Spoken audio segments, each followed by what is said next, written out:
विगत दिवस कर भोजन मुनि भर विज्ञान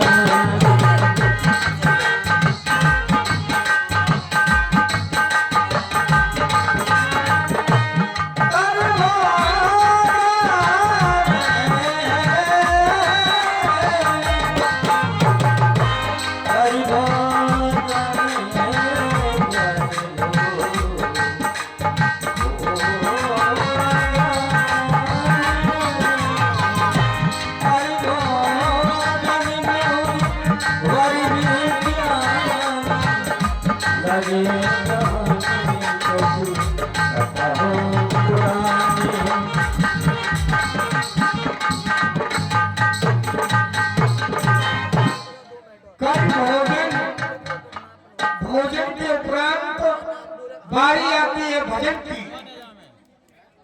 हमें देखना है भोजन और भजन में अंतर कितना है। हिंदी वर्णमाला से भोजन या भजन की जब उत्पत्ति करेंगे तो मात्रा का फर्क है। भोजन में मात्रा है और भजन में मात्रा नहीं है। बस इसी बात का हमें आपको ध्यान करना है। भोजन में मात्रा है और भजन में कोई मात्रा नहीं है। आचार्यों का संकेत करी भोजन,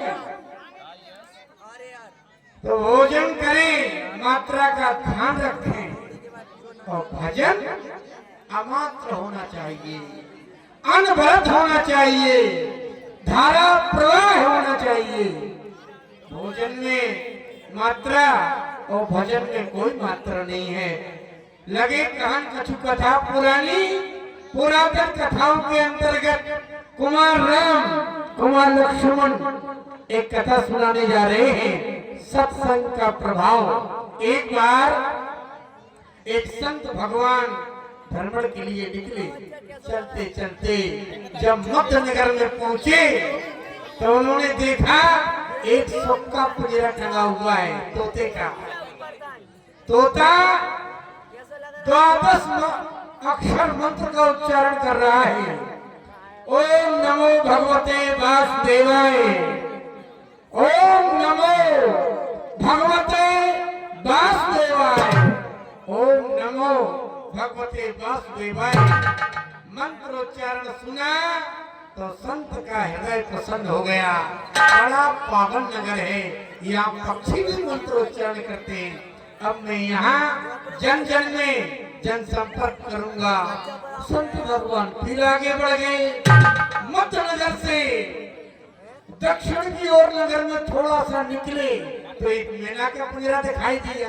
तो विचार आया, वह तोता 12 अक्षर मंत्र का जाप कर रहा था।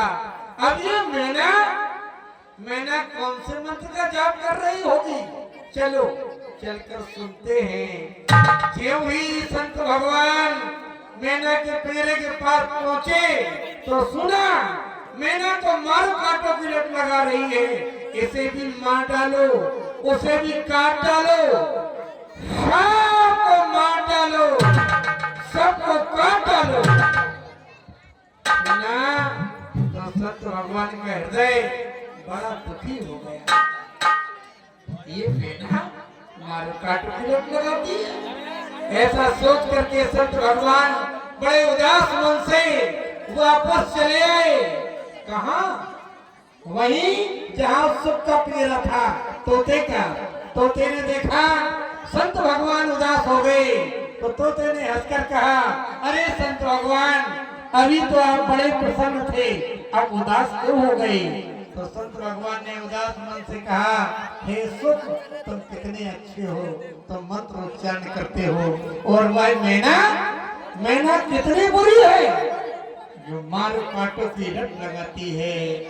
तोते ने हंसकर उत्तर दिया, ऐ संत भगवान, न मैं अच्छा हूँ और न मैना बुरी है, ये तो हमारी संगति का प्रभाव है। प्राणी अपने जीवन में जैसी संगति करता है वैसा ही तो उसका मन बनता है। हमें तुम्हें ध्यान रखना है, हमारे आगे पीछे दाएं बाएं जो लोग चल रहे हैं वो लोग कैसे हैं। संगत ही गुण उपजे और संगत ही गुण जाए। वास फास और मीसुरी एक ही भाव बिटाए। संगत का प्रभाव मानव जीवन पर अत्यधिक पड़ता है। जो संतों का साथ करते हैं वो स्वजन हो जाते हैं और दुष्टों का साथ करते हैं उनका जीवन बिगड़ जाता है। इसलिए राम सदैव जीवन में संतों का, गुरुजनों का, आचार्यों का, अपनों से ज्येष्ठ और श्रेष्ठों का साथ करना चाहिए।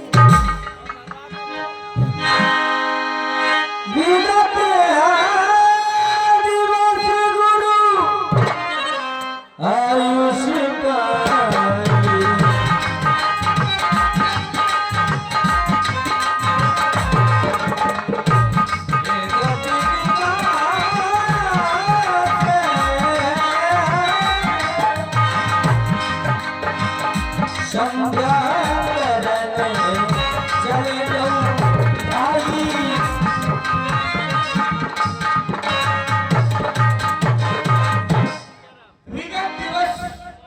राजकुमार राम विगत नाम तो बीत गया, यानी दिन बीत गया। संध्या का आगमन, दीपावसान का समय, मेघमय आसमान से देवी संध्या का शुभ आगमन अपने हाथ में निद्रा रूपी मदिरा का प्याला लेकर के हर जनमानव को निद्रा रूपी मदिरा पिला करके अपनी गोद में सुलाने के लिए माता संध्या सने सने आकाश से अवन की ओर आ रही हैं। कुमार राम इनके स्वागत में श्रद्धा के सुमन बिखेर दो, श्रद्धा के सुमन अर्पित करो, माता संध्या की वंदना करो। संध्या के प्रकार तीन, प्रातःकालीन, मध्यकालीन और सायंकालीन। ये सायंकालीन संध्या है। जो प्राणी अपने जीवन में संध्या का बंधन नहीं करते या संध्या बंधन नहीं करते वो अगले जन्म में कुकर और सुकर आदि योनियों को प्राप्त होते हैं। यदि मानव जीवन में जल की और भोजन की आवश्यकता है तो मानव जीवन में संध्या बंधन की आवश्यकता है। जाओ, इस क्रिया का नाम विद्वानों ने अग्मर्दन क्रिया कहा है। हे राम, जाओ अग्मर्दन क्रिया करो और हम भी करते हैं।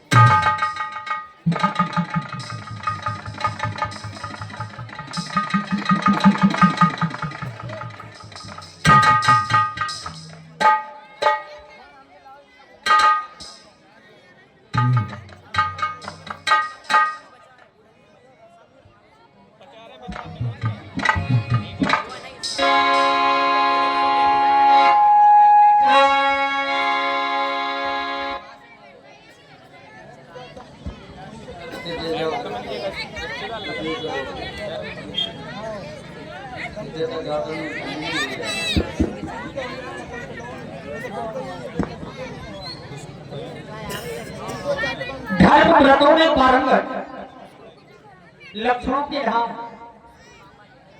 प्राणों से प्यारे प्रिय बंधु लक्ष्मण, आराध्य, देखा तुमने अभी अभी गुरु भगवान के माध्यम से आदेशित किया गया। बेटा राम, लक्ष्मण, संध्या समय हो चुका है। नित्य नैमित कर्म का पालन करते हुए अपने आराध्य की आराधना करो, वंदना करो, अपने जीवन को धन्य बनाओ। अरे बंधु, मैं विचार करने लगा, क्या नित्य प्रति हम दोनों बंधुओं के द्वारा अपने आराध्य की आराधना नहीं की जाती थी? जो आज स्वयं गुरु भगवान को आदेश देना पड़ा तो संकेत मिला, करी भोजन मुनिवर विज्ञानी लगे कहा कछु कथा पुरानी।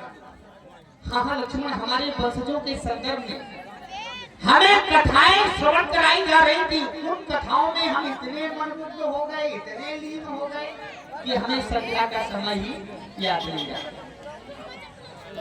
जरा सोचो लक्ष्मण, अगर हम दोनों बंधु वर्तमान में गुरु सानिध्य में ना होते तो ये पावन समय निकल जाता।